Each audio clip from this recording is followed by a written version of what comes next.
Government boys high school Hoshab تربت میں 10ویں جماعت کے طلباء کے اعزاز میں سالانہ پروقار الوداعی تقریب منعقد ہوئی، جس میں طلباء کو مستقبل کے لیے نصیحتیں کی گئی۔ تقریب سے district education officer Zamurd Wahid Baloch, head master Ahmed Ali Baloch, G T A Makran کے قائم مقام صدر محمد اقبال سمیت دیگر اہم شخصیات نے خطاب کیا۔ مقررین نے اسکول کی شاندار کامیابیوں کو سراہتے ہوئے کہا کہ ہیڈ ماسٹر نے انتہائی محدود وسائل کے باوجود اسکول کو عزم اور محنت کے ساتھ کیج کے بہترین اسکولوں میں شامل کروایا ہے۔ اسکول کے طالب علموں اور ہیڈ ماسٹر نے وش نیوز کو بتایا کہ جنجال کے باز ہیں دا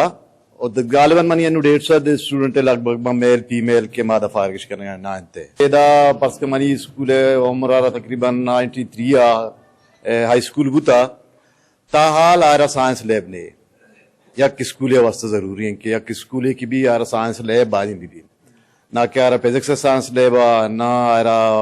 کیمسٹری ہے نہ بایو ہے، یعنی سائنس لیبے میں مسئلے ہیں ہمارا نیچتے ہیں۔ اس باوجود منی ٹیچر کے ارچی ہستا اور آگو میں شانہ بشانہ کارا ٹیچر بغیر تا چپرا سی درا ہر ایک ٹیچر تو برو دا منی اسکول منی ٹائم ٹیبل لگو کے منی ہر ایک ٹیچر سے تفریح کے نندی ہر ایک ٹیچر شش پیریڈ روچی وانی نہیں او منی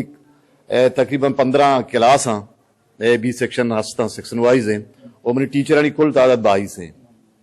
22 سے ٹیچر تک تکلیف محنت کرنا گا ہوتی ادا تک کے بعد وہی میں ماسٹرانیوں میں ہیڈ ماسٹر بدولتا ہی پروگرام بوتا میں ماسٹران ادا یک گھنٹی جگہ 6 گھنٹی کی تمہار وانی تھا وہ حالانکہ دا سائنس لیبے چیزیں مسئلہ میں کر رہا بوتے ہوں بولے ماسٹران کجا سے کجا یہ چیز درگی تھا وہ ہمارے پیش داشت تھا وہ یہ مرچی کے ماسٹرانی بدولت تھے مائی جگہ سارا او یہ بابتا میں یہ اور گوشک لوٹنگ کہ مطلب یہ انو مائدہ چی اسکولہ پارک بوگا یہ میں وانگے اولی اسٹیپ ہیں اور اسی بعد میں کالجہ دیما یونیورسٹیاں میں مطلب بیسک چیز امیدہ قاعدہ چھ بغیر میں دہا گین کو تگا۔ تقریب میں اسٹینڈ کمشنر تربت محمد جان دشتی، سماجی اور سیاسی شخصیت سید حبیب شاہ اور تعلیمی افسران بھی موجود تھے۔ وش نیوز کیچ بلوچستان۔